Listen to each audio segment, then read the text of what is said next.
It's not about clearing out your closet. It's about the transformation of your mind. Do not be conformed to this world, but be transformed by the renewing of your minds. Do you have a mind to change? Do you have the mindset to be blessed? You have to decide to be blessed. You got till midnight to get rid of every poison that's hindering you, every inflexibility that's stopping you from what God is about to pour into your life. Woe be unto you if you go into another year and waste another year with the old mentality while somebody's in the hospital begging God for the opportunity that you have right now. You better step into this moment. As soon as you decide to stop looking for answers in other people and click the heel to your mind and set your affections on things that are above, you could have been free years ago. When God shows us something, we compare it to our previous point of reference. And then we start consulting our resources, and God wants to bring us new relationships. But watch this. If you're not ready for new people in your life, you will bring the same patterns to the new relationships that you brought to the old relationships. And we literally keep people out of our lives that God wants to send because we are holding on to the hurts from the one who have already left. Do not be conformed to the patterns of this world, but be transformed by the renewing of your mind.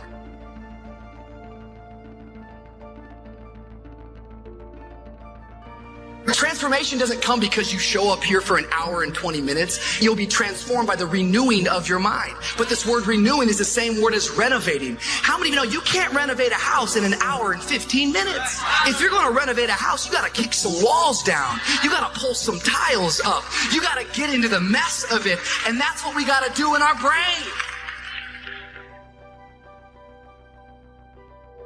You have to decide that you're going to be in control and that you are going to do what you want to do. You are the machine and you can control the machine. Weakness doesn't get a vote. Sadness, no vote. Frustration, no vote. I don't even give my temper a vote. You have to learn how to shut your mind against strifeful thoughts. And as soon as they come, you need to say, this is going nowhere. I've been there, done that, and I'm going to change my mind, get in agreement with God, and let God take care of the situation. The next time that you're feeling weak or you're feeling lazy or you're feeling emotional, tell them you are declaring martial law on your mind. You're declaring mind control. And impose what you want on your brain and use that mind control to move your life where you want it to be.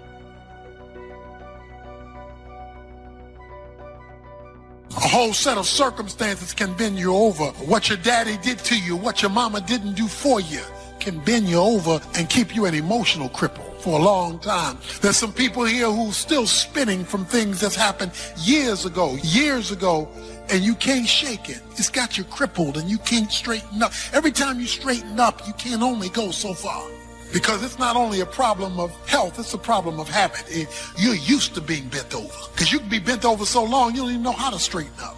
And things aren't straightening out. They aren't getting better. You remain crippled in your situation.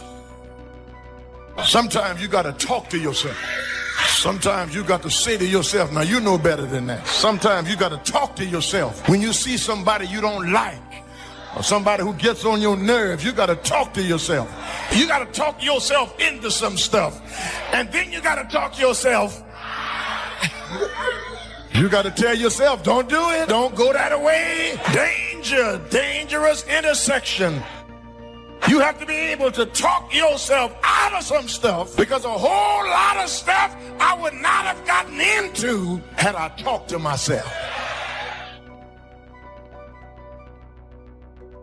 We've got a chance to grow like never before, but I'm telling you, there's going to be many enemies that's going to try to prevent us. Whatever threatens you, I'm asking you to threaten it back. Take care of your responsibility. Somebody wants to destroy your chances for a good future by their negative talk, negative thinking, putting it all down. I'm telling you, walk away if you have to. Walk away. Whatever threatens you, threaten it back. Whatever threatens your opportunity, threaten it back. Now, some of our enemies are on the outside. But here's the most important thing to understand. Some of our enemies are on the inside. You got to do battle with your own indifference. And you've got to learn not only to nourish your values, you've got to learn to do battle with your enemies. I'm asking you to have some faith, have some courage, believe, drive your doubts into a small corner. Don't let them loose like a mad dog, drive you into a small corner. Don't doubt the future. Don't doubt the possibilities. And here's the most important one of all. Don't doubt yourself. If I've got miracle working power to change my life, so do you. If I can grow, you can grow. I'm asking you, don't sell yourself short. But I wonder, have you taken the time to think about, why am I doing this in the first place? Am I trying to prove something to someone who disrespected me 10 years ago, who isn't even paying attention to my life anymore? Why am I posting this? To impress people who follow me on social media that don't even really know me? What is my reason for doing what I'm doing? At the start of the day, you need to set your mind for victory. Don't let just any thoughts play. You have to think thoughts on purpose. If you wake up and just think whatever comes to mind, thoughts will tell you, you have too many problems. You're too tired. Nothing good is going to happen today. If you don't set the tone for the day, negative thoughts will set them for you. Before you check the phone, before you see what the weather is like, you need to think on purpose, power thoughts, victory thoughts, can-do thoughts.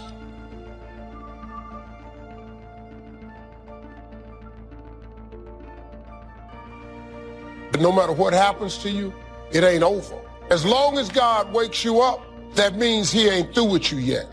And if he wakes you up, you got a shot to correct it and get it right. And he kept waking me up. So I figured, okay, God wakes you up. That also means that he has something for you that you've yet to receive. You could take my car, I could get another one. You could take my house, I could get another house. But when you take my time, you have taken something from me that is totally irreplaceable.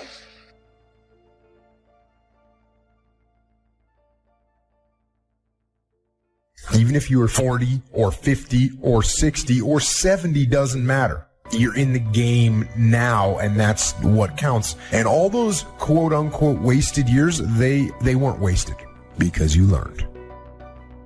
Learned about what it's like to be weak.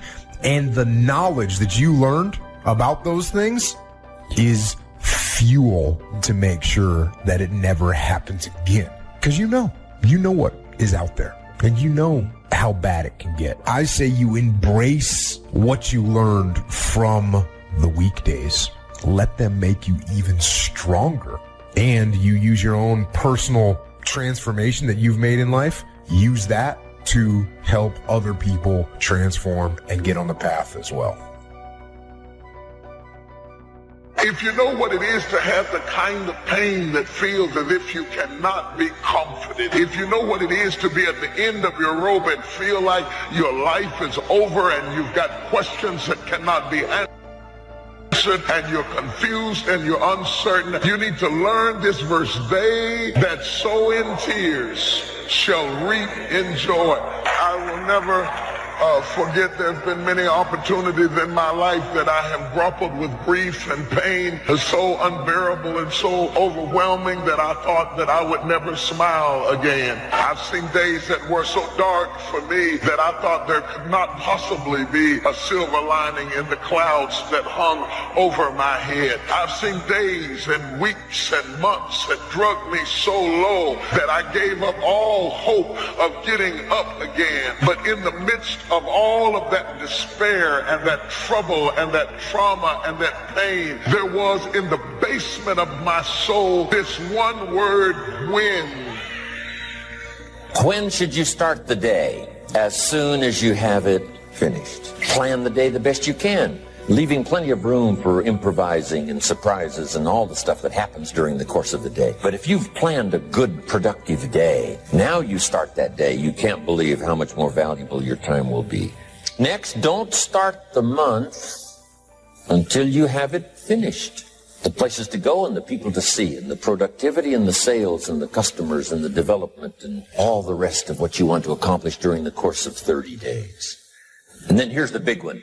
This is really challenging. Don't start the year until you have it finished to the best of your ability. It can't be finished like minute by minute. But in terms of the sweep of what you want to accomplish, make sure that that's set and ready to go. And it might get all upset. It might get torn up and you do a new one. You make so much progress the first 90 days that now you've multiplied it all by 2, by 3. Because that happened to me. I thought, wow, this is going to be a great year. By the time I'd finished the 3rd month, I'm rolling. So many things are happening. I revised my whole year's plan. Don't let anything overly bug you. Because remember now, you don't have to do anything. Somebody says, well, I got to get a handle on my time. The answer is no, you don't. If you want to let it all go, you can let it all go. Somebody says, you ought, you ought, you ought. Jot this down. Ignore all the you oughts or you should. Take charge of your life. Take charge of your time. Take charge of your resources, which we're going to talk about next. Take charge of your health. You're the one that's responsible for it. It's not a requirement of society that you not have a heart attack and take care of your family, but you must make it a requirement of yourself. You will be okay. There's nothing has been wasted. Like I say, successful people don't make the right decisions, they make their decisions right. And you have an opportunity right now to make things right inside and out. When you say you're depressed, you've got to understand that depression is the opposite of expression. So what you're literally doing is stuffing down and depressing something that wants to come up and rise out. I wouldn't be surprised if you had like jaw, ear, or neck pain having to do with expressing yourself, speaking your truth.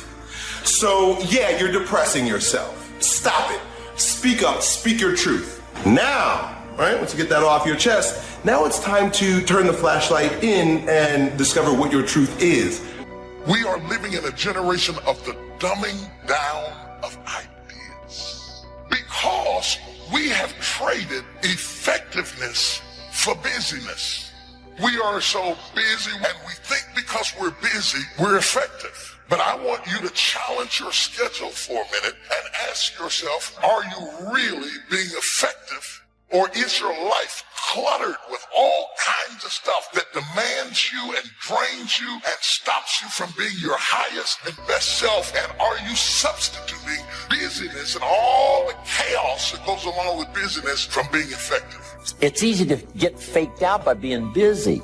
Guy comes home at night all exhausted, falls in the chair and says, oh, I've been going. Here's the big question. Doing what? It's not the going. Some people are going, and they're doing figure eights. So don't mistake movement for achievement. There's a lot of things you could take from me and I could make it. You could take my suit, I got another one. You could take my car, I could get another one. You could take my house, I could get another house. But when you take my time, you have taken something from me that is totally irreplaceable. We do everything except the most important thing is to value our time. It takes time to be creative. You were meant to be creative. You have creativity. If you had time, you would be creative. Better have a valued goal, because otherwise you can't get any positive motivation working out. And so the more valuable the goal, in principle, the more the micro process is associated with that goal start to take on a positive charge. Well, you get up in the morning and you're excited about the day. You're ready to go. What you do is you specify your long-term ideal. You do that in some sense as a unique individual. You want to specify goals that make you say, if that could happen as a consequence of my efforts, it would clearly be worthwhile.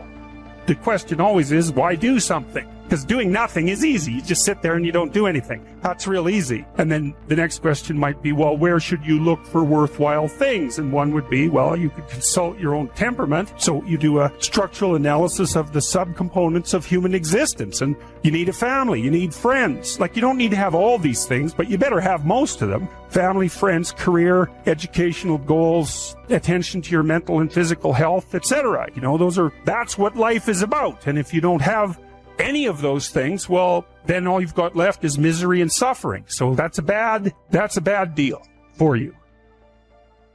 Don't mistake courtesy for consent. If somebody's pleasant and they nod, you say, oh, they're going to buy. No, they're courteous. You can't mistake courtesy for consent. Now, here's a big one, concentration. I had to learn this. All those years ago, I'm in the shower trying to compose a letter. Found it turns out to be a strange letter. So here's what I learned to do. Save the work till you get to the office. Save the work till you get to the work. Don't try to get to the office on the way to work. On the way to work, enjoy the way. In the shower, enjoy the shower. Then go to work when you get to work. Concentration. Learn to say no. I'm telling you, in such a social society we have now, it's so easy to try to be a nice person, saying yes, yes, yes to everything. Find yourself overloaded. Now you got to call and make the, well, gosh, you know, all the time it takes to back out of something that you said yes to too quickly. Here's what might be better. I don't think so, but if that changes, I'll call you. Little things you can use not to overcommit yourself. But once you set up that goal structure, let's say, and that's really who it is that you're trying to be, you aim at that. And then you use everything you learn as a means of building that person that you want to be. And I really mean want to be. I don't mean should be, even those things are going to overlap. That's fine, except you'll fail all the time then. You just won't know it until you've failed so badly that you're done. And that can easily happen by the time you're 40. I would recommend that you don't let that happen. Okay, so once you get your goal structure set up, you think, okay, if I could have this life, looks like that might be worth living. Anxiety-provoking and threatening, and there's going to be some suffering and loss involved and all of that. The goal is to have a vision for your life such that, all things considered, that justifies your effort. Then you turn down to the micro routines. It's like, okay, well, this is what I'm aiming for. How does that instantiate itself day to day, week to week, month to month? And that's where something like a schedule can be unbelievably useful. It's like, make a damn schedule and stick to it. It's not a bloody prison. Set the damn schedule up so that you have the day you want. That's the trick. It's like, okay, I've got tomorrow. If I was going to set it up so it was the best possible day I could have, what would it look like? You got to go, man. Never wait on the right time, because the right time ain't ever coming. You have to go. See, when you have these ideas of greatness, you got to go forward, because it's not going to be a right time. Just go, jump, take a chance. If you ever planning on soaring, you're going to have to jump. But if you don't do it now, when you going to do it? Do you know how much time you have left? Do it now. Take action now. Because you only got 8 years of life, by the way, just so you know. Average person lives 78. You spend 28 of those years sleeping. You spend another 3 or 4 shopping, traffic, add it up, you get 8 years. And you're not a newborn, so you got less than that. You don't need to know a little more. You need to execute a little more. You need to make some mistakes. Quit trying to be perfect. The best people I know in business, they take action when they don't know everything. And you need to embrace the mess. Embrace the chaos. You're never going to know everything you think you need to know. You take action. The Lord has a way when you step into a new space of revealing to you the people, places, resources, and things you need in that space, and you go from there and you go to the next one. Listen, it's your time. Seize the moment. If you put everything off until you're sure of it, you'll never get anything done. What you have and who you are is enough. Live like a warrior. And warriors are always in fight mode. You've got to fight to put all your efforts and energy into things that's productive and purposeful. See, it doesn't take any motivation to put things off.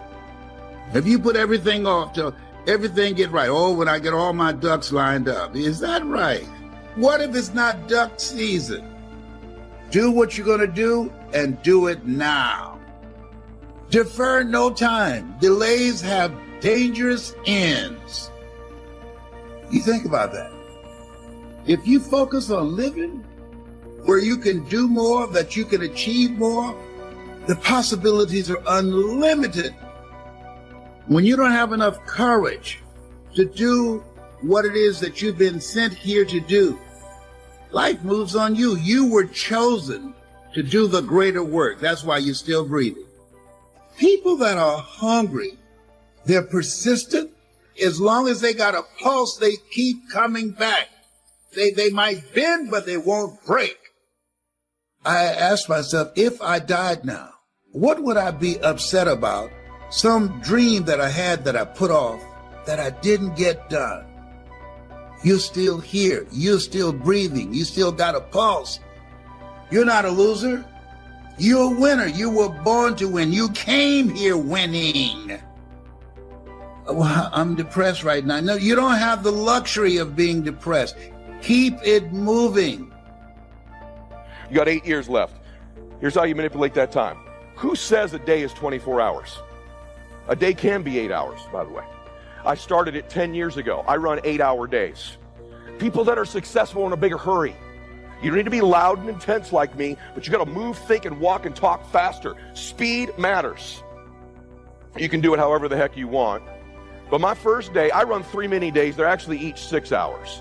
My first day is from 6 a.m. to noon. That's a day. So many years ago, I went, my day is 6 a.m. to noon.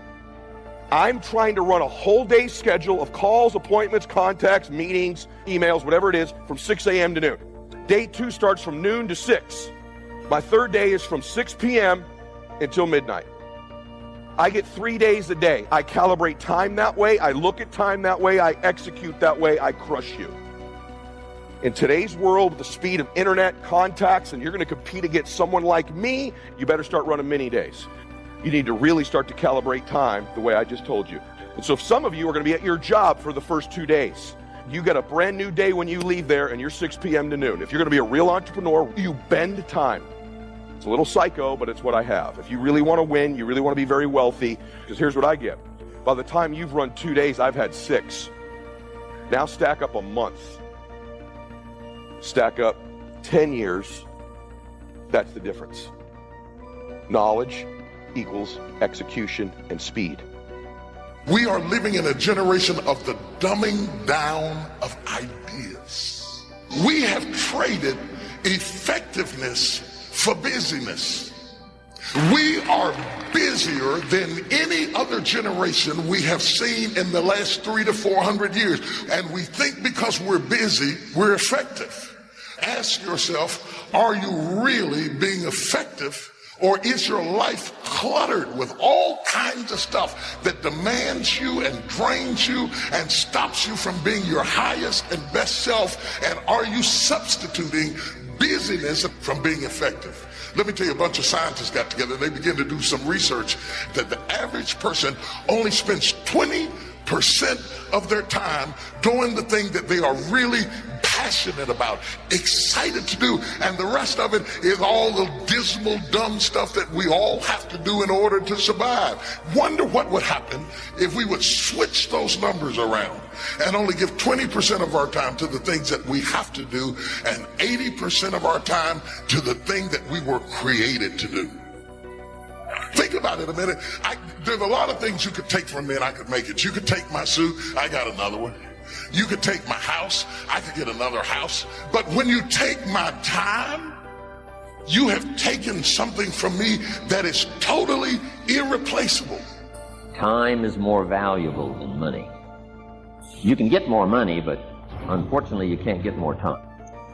I wouldn't waste one of my days, not for anybody, not for anything. Once I understood how valuable they were, I don't waste any. We know how to manage our money. We know how to repair our houses. We do everything except the most important thing is to value our time. It takes time to be creative. If you had time, you would be creative. But in the absence of time and with busyness and clutter, it's taking you away from what you are gifted and creative to do. We have an opportunity to learn how to maximize our lives. And think of yourself as a precious commodity that you are going to reserve your energy for your highest and best use. If you are doing anything that somebody else in your life could do, you are not reserving yourself for your highest and best use. You're missing your life, your purpose, your excitement, your enthusiasm. Understand that every moment is a gift. Every second is a gift. Every opportunity is a gift. Everybody you meet is a gift. Begin to maximize what you've got. You got to rise up You got to make your dreams a reality and live a damn masterpiece. You got to make a decision. What's the decision? What's the thing you came here for? The clock is ticking. When I die, let everybody know life don't owe me any change. Most of us take our talents, our abilities, our skills to the graveyard. God, rob the cemetery of your ideas. How to go from where you are to where you want to go. How to go from pennies to treasure. Be like a sponge. Don't miss anything. Most people are just trying to get through the day. Here's what I want you to be committed to do. Learn to get from the day. What a difference that'll make in your future. Commit yourself to learning. Commit yourself to absorbing. Don't be casual in getting it. Casualness leads to casualties.